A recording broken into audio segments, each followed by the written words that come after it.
8 simple rules for a better overall rank. A Firing Blanks podcast mini-series focusing on the strategy of FPL, looking at a list of rules to follow and chatting through it with top managers.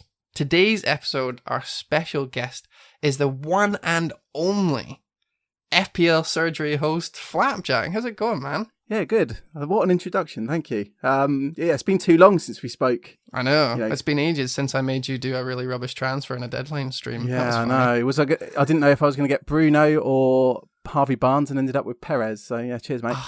It was amazing. And I actually got Bruno. And I sent you a text afterwards. I was like, yeah, I got Bruno, by the way, last week. And he'd scored like a goal and got an assist or something. Yeah, it wasn't my proudest moment. And I think that's the last time I spoke to you. Not because of that, but... It's actually what happened. But how have you been since then? Yeah, I've been good. I've been quite busy, obviously. I've noticed. Yeah, recording the first episode of the surgery pod. Little plug. Yep. Congratulations, by the way. Yeah, no, thank you. It was really, really good. Thank you. Yeah, but by the time this comes out, there might be another one, so you might change your opinion. I guess we'll have to see. Yeah, well, right now you're at 100% because I liked it, but if I don't like the next one, that's only a 50% approval rating, mate. You got to up those numbers. Exactly, and then I'll have to retire at the top. No, I'm sure it's going to be great. You've got a great little community there and everything, and obviously Iceman's not far away. He's still in helping. I'm sure you're going to be great, man. I think the first one was a huge success, so well done, man. Thank you, mate. Yeah, I think I'm in a situation where I can't really mess it up because of the support I've got. So there we go. You don't say that now. You'll just fall on your face later. All right, so I've sent you the rules a little bit earlier. Are you ready to kick this off, man? Yeah. We're going to go through the rules and we'll see if you agree, what your experiences are, etc., etc. Yeah, I'm good to go. Good to go. I've seen the list briefly, so don't worry. I never send it with more than a day in advance. I want you guys fresh. I want it fresh. All right, rule number 1. No hits. So that means as few as possible. Obvious caveats apply. Injuries, suspensions, that kind of thing. But the main takeaway from this rule is that hits do not make up for bad planning. What are your experience with hits, FLAPJACK? It's quite mixed. I think it varies, season to season. It can vary game week to game week. I mainly do hits if it's going to help me get a good captain in. So if I know I want a player and I'm going to trust him with the armband, I'm much more likely to do it. And right, okay. Yeah. Interesting. What about just, game week 2, game week 3, that kind of thing, when you're still trying to accumulate all the good players after the, the shot in the dark, which is our game week 1 team. Are you for, are you against? Do you still try and take as little as possible? It depends on my strategy. I mean, it all goes down to the wild card. I'd rather use the wild card quite early. Rather than do lots of points hits, especially at the start of the season, because we've got a lot less information than normal. So I'd rather try and not do hits and just use the wild card early. I mean, this season, for example, I'm looking at doing game week 2, maybe game week 3 at the latest. Obviously, that's subject to change because I don't feel as confident about the players. So I don't feel as confident about the hits either. Exactly. So you don't want to be taking minus points on ifs, buts, and maybes. That's the thing. You would prefer to do the wild card and get them all in, and then start taking minus points if you have to. Exactly. I'd rather do the hits down the line. I know some people want to save their wild card, and obviously we're not talking about wild cards, but some people want to save their wild card till later and would do hits now. I'd rather do the wild card now and then save the hits for later. What is the reasoning for that? It's always been how I've played the game. Early days, there's so many different, you can get little things wrong, like your 5th defender. You could, I didn't go for Lundstrom last year. There's all these little changes you can make with a wild card, and I feel like you can balance your whole team early, and then you can just, obviously it's going to cause hits down the line. But then we've got more information about the players as well when we're looking at, I want to captain this player and, do it for a hit. I remember last year I didn't go with my conviction and I wanted to move Kane to Aguero and captain him because Kane got injured and I didn't do it. And yeah, it's quite a big regret for my season actually because it was about a 40-point swing and Wow, Yeah. that's huge. Yeah. And that's exactly what we're talking about here, where, you're adding the caveat to my rule of if it's for a captain, it's a different story. And that seems to be a common trend in the caveat for this rule is that, what captaincy does make a difference, especially if you're taking someone out that you're absolutely not captaining. Not to mention that Kane in that situation was injured. But in regards to, taking hits, how many do you actually do you think roughly a season? See, last season I actually didn't do that many. I think it was about, I can't run the maths in my head that quickly, but I did 28 points of hits, maybe 32.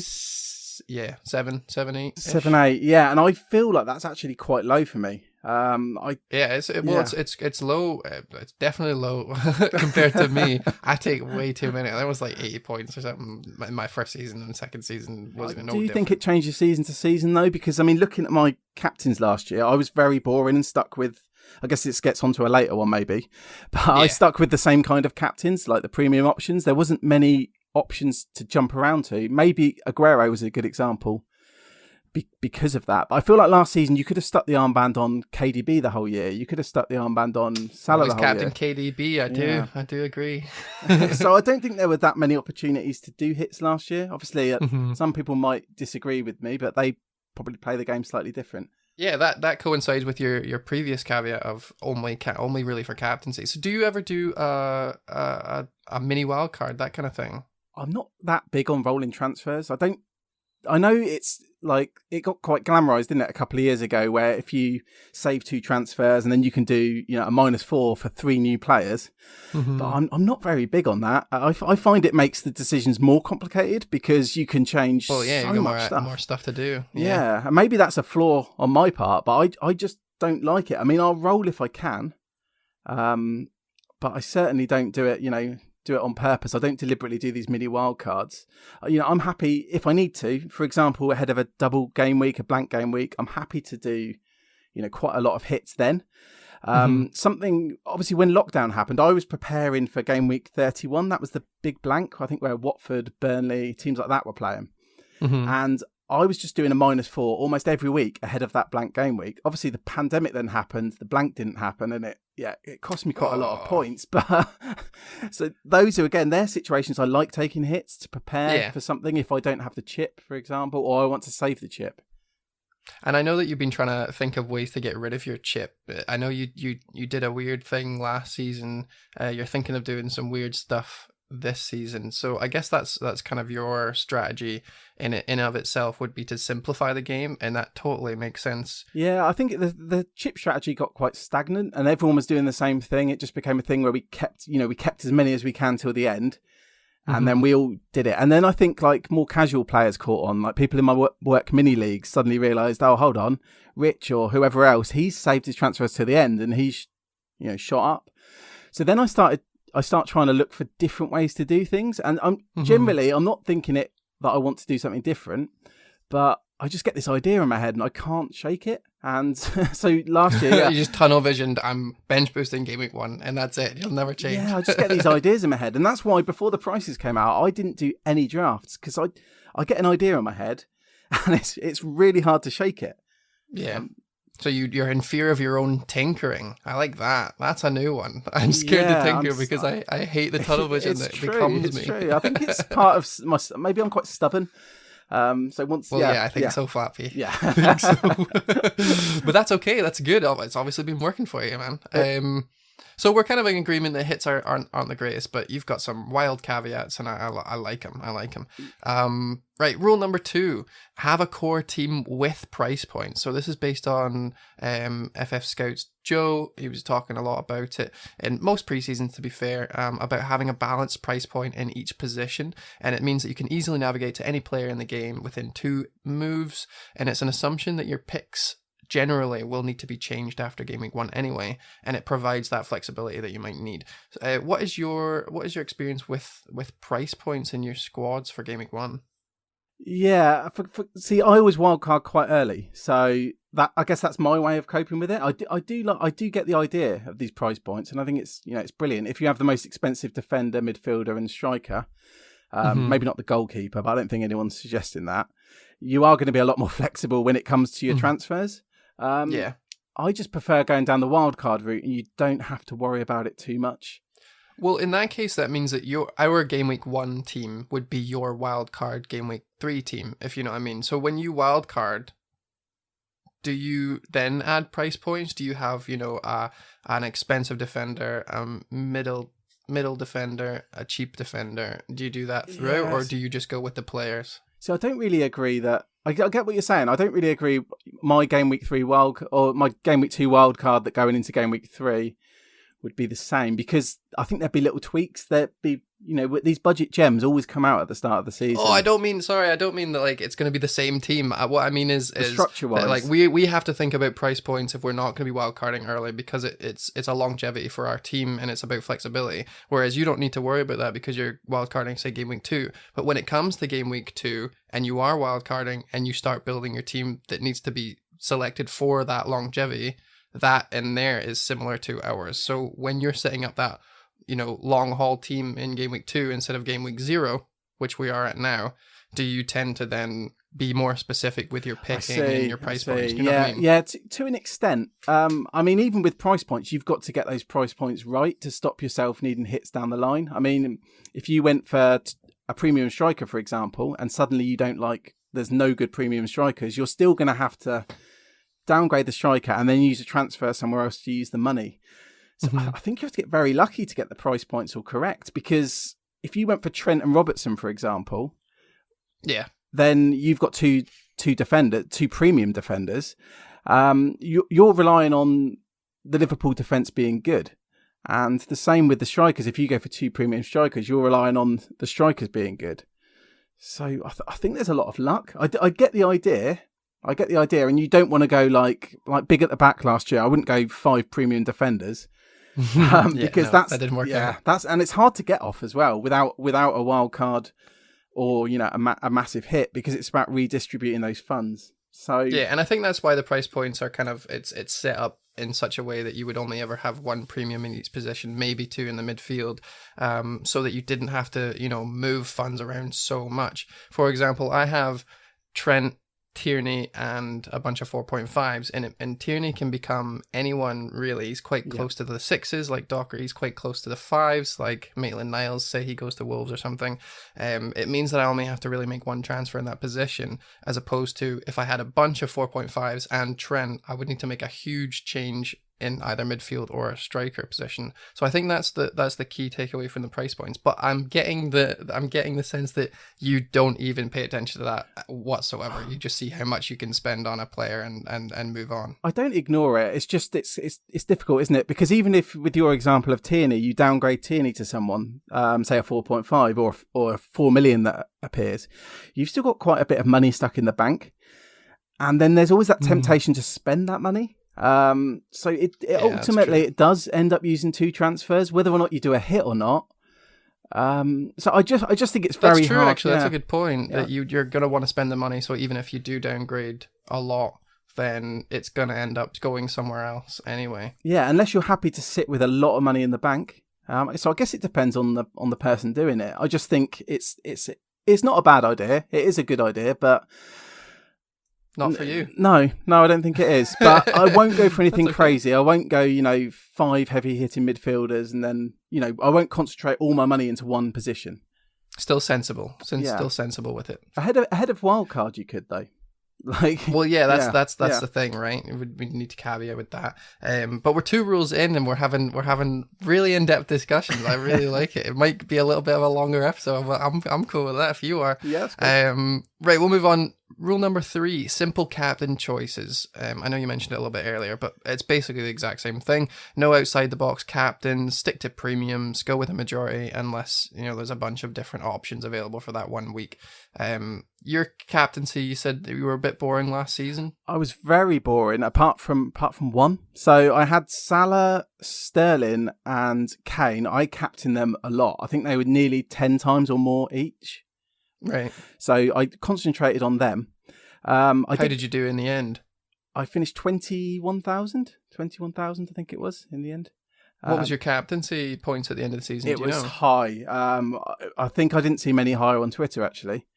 Oh wow, that that's sounds like a good. real brag, but no. Oh no, it is a real brag, but I love it. But Like, it's, that's really also, good. but my captains were good. But then my rank wasn't like top 10,000, so I was doing something else wrong, even though I was getting the Well, that's captains. okay. Right. We're not talking about anything else. That's No, the that's rule true. number 3 is captains. So, I like it. yeah, So it's kind of it's showing me exactly what I want for this rule, I think. So I kept it simple though, apart from one outlier, which was that Pookie captaincy game week 2 when he scored the hat trick against Newcastle.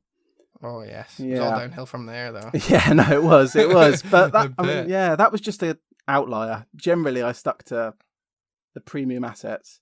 But that's such a ballsy thing that I would never do. If I write these rules down and stick them on my desktop and have them for the rest of the season, if it comes to game week 2 and I want to captain Mitrovic or something because I've just got that same feeling, that same gut tunnel vision that you had in game week 2, I'm going to stop myself from doing it. So is there anything that stops you from taking those chances all the time? That was a very special. That almost links in with the first rule. Now it wasn't for a hit; it was for a free transfer. But a lot of people were saying you should roll your transfer in the first week and do a mini wildcard the next week. So I wanted to get rid of Josh King. I watched him against Sheffield United, and he was like horrific. Obviously, I didn't know how good Sheffield United would be at defending and preventing goals back then. So I decided in my head I could do King to Pookie, which I really wanted to do after his performance against Liverpool. But then I started thinking, if I captain him, I can justify the transfer. Yeah, that's true. So you've been kind of looking. So your process of I want to take a hit if it's for a captaincy, even if it's not for a hit, that still doesn't take away the high ceiling that I could get from that transfer. Exactly. So I really fancied it.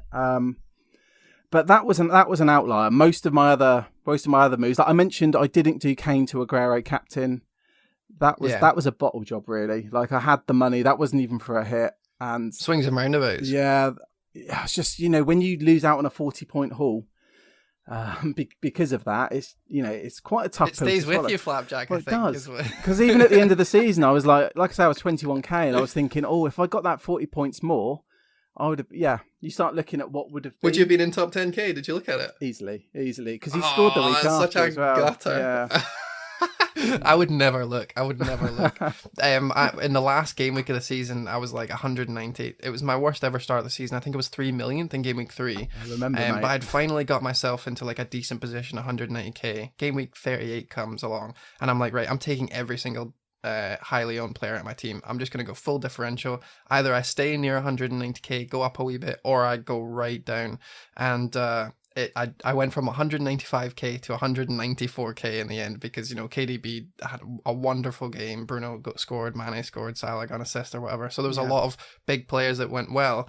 And someone asked me, what would you have got if you didn't change anything? And I was like, I didn't look. Why would I look?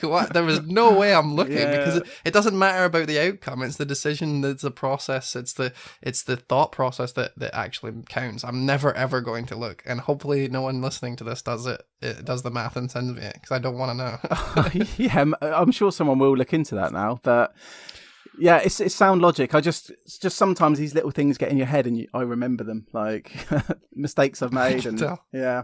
All right, okay. Well, let's move on. I think that we're kind of in a similar vein. We're both very conservative when it comes to captaincies, and we're going to keep that up. So not bad. Rule number 4: wildcard with a plan. We've mentioned it already, but I'll hold a wildcard until I can't be bothered with my team anymore, and it just never works. I'm not really talking about our second wild card because that's usually applied to chip strategies, right? But the very first wild card, I tend to use it when I hate the look of my team and I want to get rid of everyone, and it never goes well. So I've written this rule as wild card with a plan because I want to have at least something in my head that says I'll do it here unless XYZ, and then I'll do it here unless XYZ. Do you know what I mean? Like have something going in. What is your, I know you've alluded to it a little bit, but what is your basic strategy for your wild card, your first one? Yeah, so the first one, I like to have a plan as well because last season was the first one in years that I didn't wild card early. And I think I was just holding, but I didn't know what I was holding for. So you were in the same kind of vein as me. Yeah, and I just ended up using it because I kind of needed Lundstrom and a couple of other players, and it's just I don't think that's the way to play the wild card. I think if you go into this season knowing you can knowing you're going to wild card early, you can pick a team for a very short period of time, and then you can move on to something else, and you've got a plan because you're doing a small 2, 3, 4 game chunk. and then your wild card into something completely different. Whereas I feel if you're holding it just, I don't know, because there's going to be blanks and doubles and it's going to be a bit of a mess. There's this whole, obviously, the COVID stuff going on and we don't know what's going to happen, but it just feels like you're holding it, I don't know, as a safety blanket. And what if nothing, what if you don't use it for a good reason? That's something that worries me. I mean, my second wild, I know we're talking about first wild card, but my second wild card last year, I held it too long. I had it in game week 34 and I didn't know when to use it. And the weeks are ticking by and I'm like, when am I going to use this? When am I going to use this? And luckily I used it to get triple city attack. But that could have gone wrong. So yeah, I feel like I always want to have a plan when I wild card. Okay, so this rule is perfect for both of us. I think we're both kind of falling in the same way. I've been eyeing up different places to do it, but I think you're absolutely right. I just like the power that I have. Like that I've got a get out jail free card in my back pocket, and at the very least, I can just change everything and be happy for at least a week. But it never turns out well, and those endorphins just betray me every time. Yeah, it's just it's like a safety blanket, isn't it? Yeah. So, what I'm going to do this season, I think, is try really hard to pinpoint like at XYZ time and be a bit more frigid with it than I have been previously. No, sounds good. Thanks. I'm glad you agree. All right. Well, we're halfway through, man. We're going to have a little message from our sponsor and we'll be right back with rule number 5. Would you consider yourself an elite manager, Dave? Well, I finished 190k last year. No, so the answer's no. 190k would make you a average manager. An elite manager would be anyone who finished in the top 100k. Wait, where did you finish last season? I'm an elite manager, that's all you need to know. It's a shame that you're not an elite manager, Dave, because if you were an elite manager, you could head over to FPL merch, go to its Kickstarter, and there you would find a selection of mugs aimed at exclusively elite managers. We're talking top 100, we're talking top 100k, top 50k, top 1k. It's got them all. But don't worry, Dave. When I popped outside earlier, I found the perfect commemorative item for your season. Yeah, what was it? It was a dog shite that I stood on. Listener, if you finish in the top 100k, i.e. if you're an elite manager, head to FPL Merch's Kickstarter. You'll find it through his Twitter at FPL Merch, and go and get yourself a mug to bloody remember it by.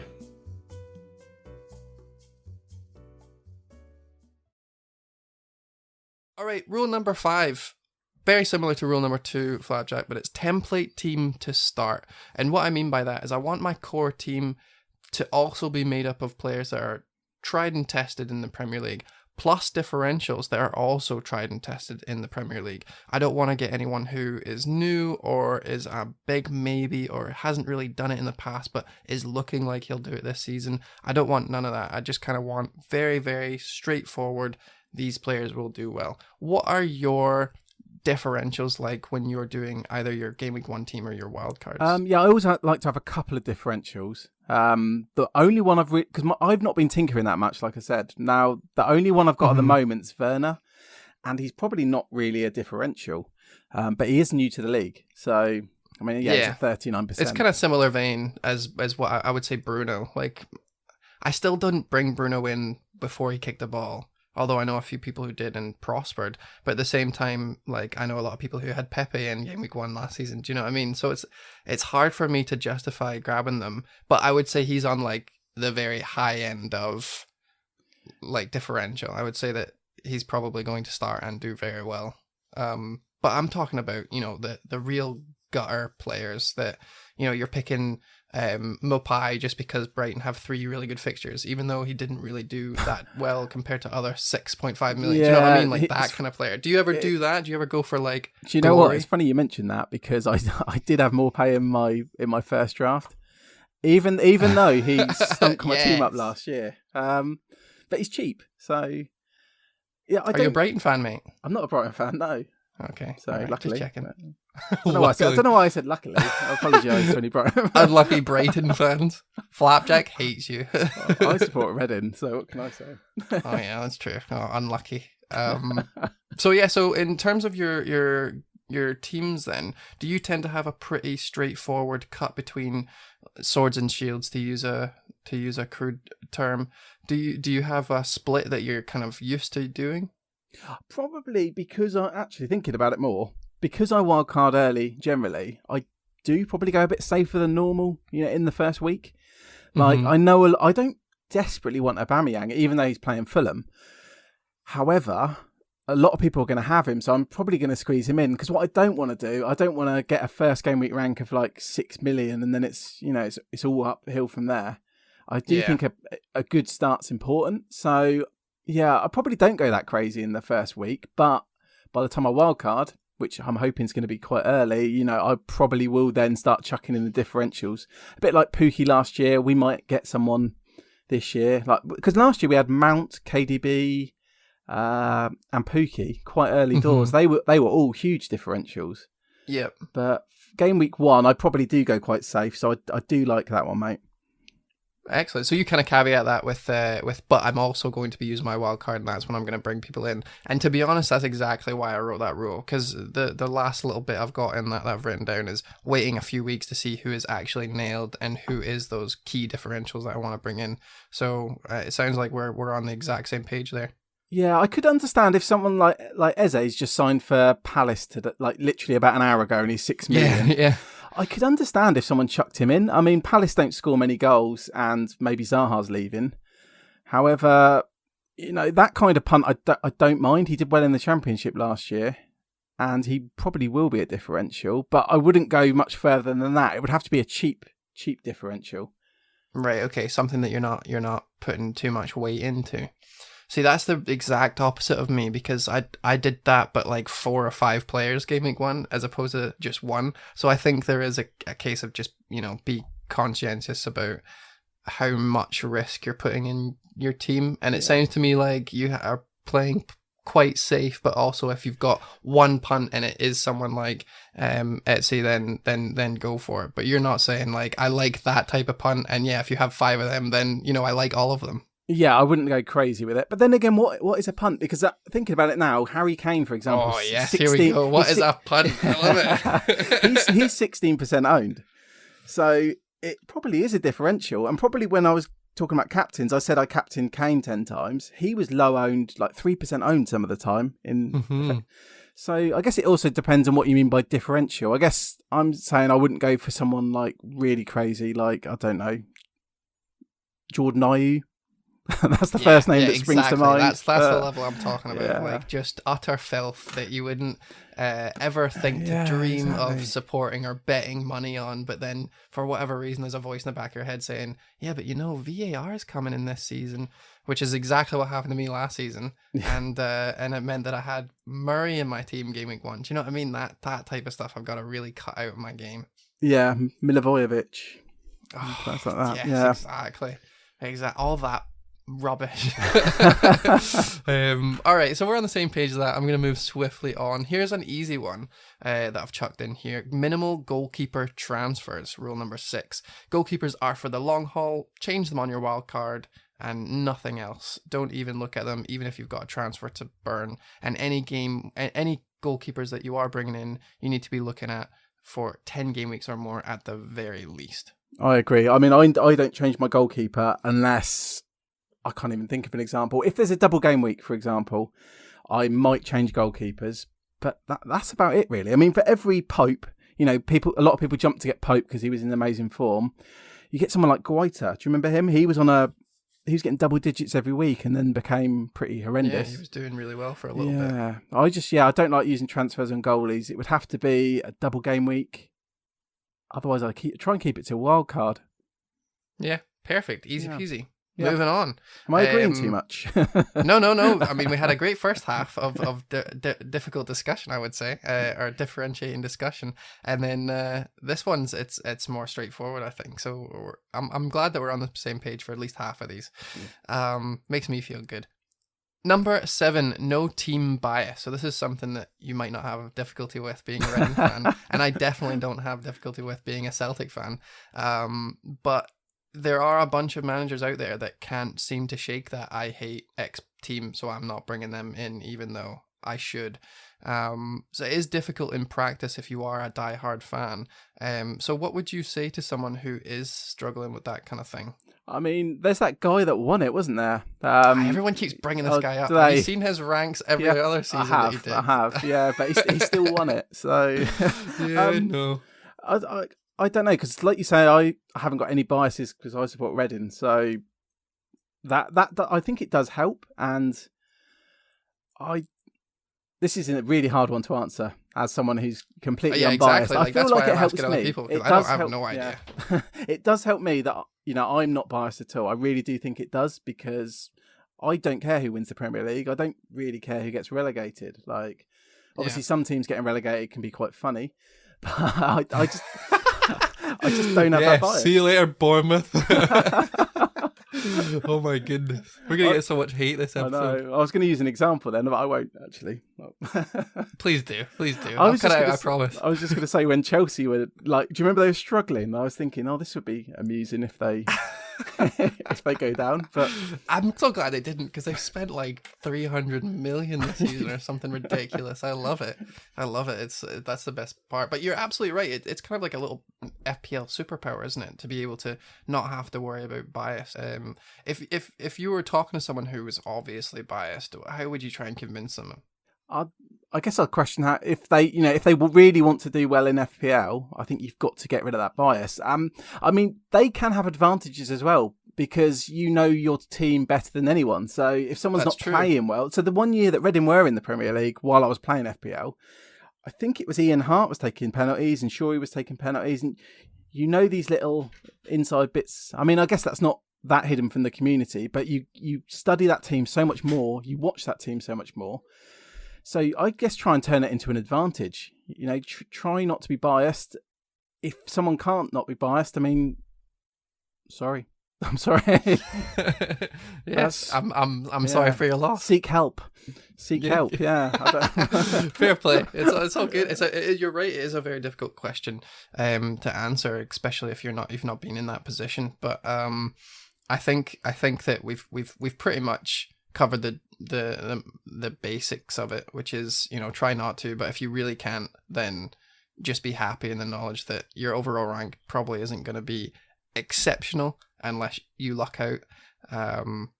But then again, obviously it could simplify things. If you say I'm never getting a Tottenham player in, it means you never have to look at them. You've only got 19 teams to pick from. Do you know what I mean? That's true. Oh wait, how many teams are there in the Premier League? 20. Yeah, I was right. Okay. Yeah. Sorry. Yeah, I can see that. But then, I mean, if Tottenham have a double game week and it's good, are you punishing yourself? I mean, yeah, like you say, it could work out well, but it could also go horrifically. And I guess that guy's the perfect example. The guy who won it. Yeah, it's such a easy slope to fall off of, but somehow he navigated his way to the top. I think in that case, it would be an argument for: are you prepared to be the most inconsistent FPL player ever, but will also win it?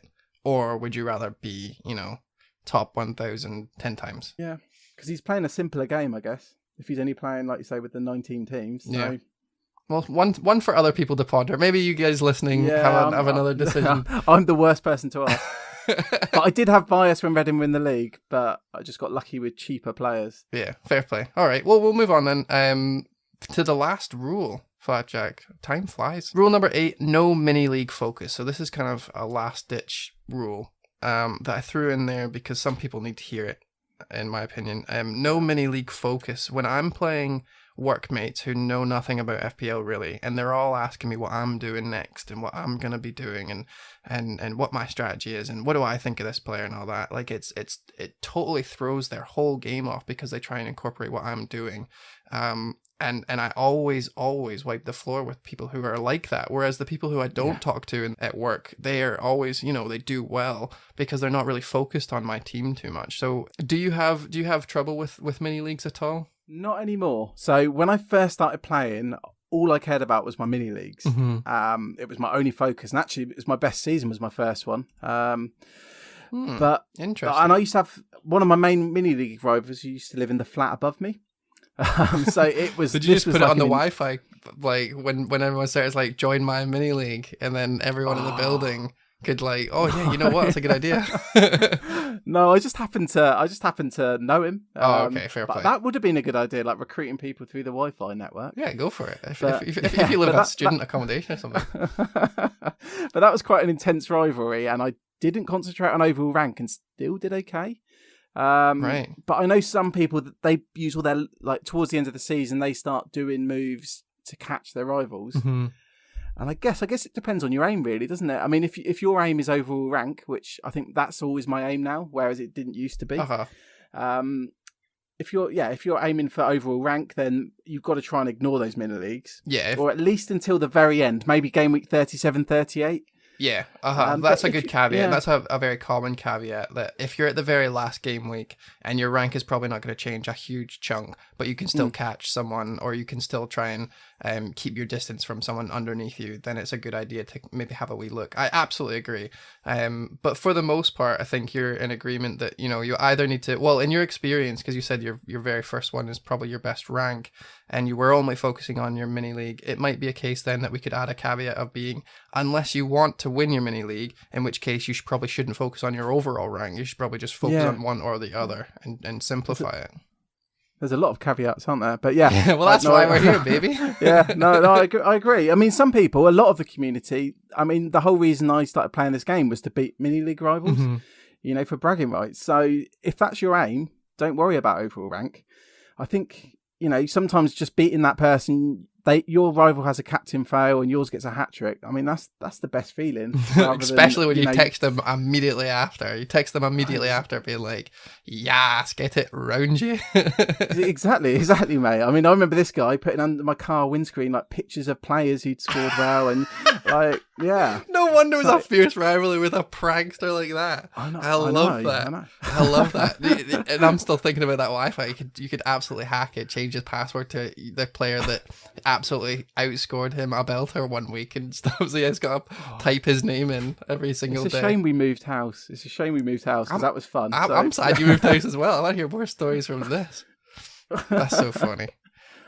So we're kind of in agreement that if you are going to be looking at your your mini league, then focus on that and only that. And if you're here for a better overall rank, which I'm assuming a lot of listeners are, considering it is 8 simple rules for a better overall rank, then your advice is to just stick to one or the other, right?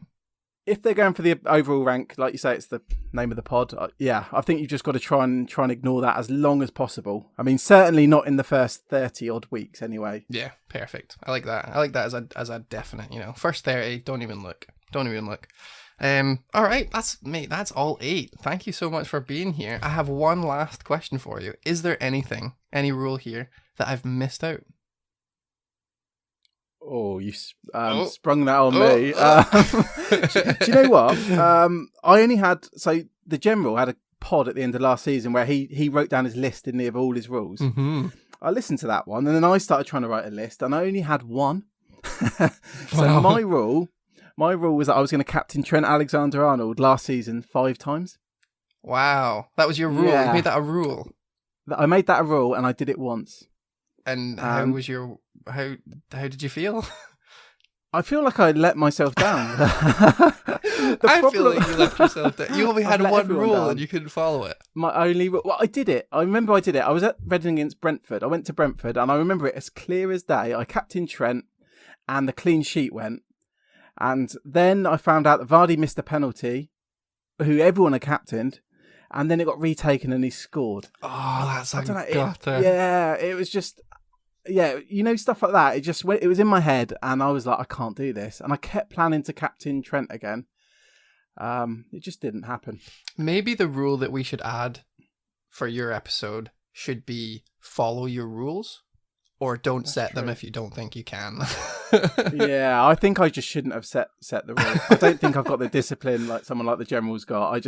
I set my rule, and then I was like, I'll leave it a little bit. I'll captain him 4 times in a row at the end of the season. Oh, and then that never happens because you're always busy doing other stuff. I'm always busy captaining Kane, yeah. That's so funny, man. Yeah. I don't really know. I kind of want you to get that rule on the go again this season. I kind of want you to start it, but never mind. That's funny. I'll have a think about it. Because there were some people that had a bit of success with that, but not me. I had Vardy captain that week if you needed to know. So Thanks, mate. that's all we've got for today. Thank you so much, Flapjack, for being here. I've absolutely loved spending some time with you and hope I can do it more often in the future. Yeah, no, thanks for having me on, Dave. I didn't realise that other guests you've got on this series until we started recording. So, yeah, I feel a bit out of my depth. Mate, you did amazing. You did an amazing job. Stuff. There's some real good conversation in there. You did really well. Thanks, mate. Cheers. No worries. I didn't know what to say, yeah. That's great. All right. Thank you very much, everyone, for listening. You can find Flapjack at Flapjack FPL. Did I get that right? Yeah, you got it right. Nice. Or FPL Surgery. I'm sure you've heard of it. Right. Thank you very much again, mate. And I'll speak to you again. Cheers, mate. Up the pod. I'm cutting that out. Defo.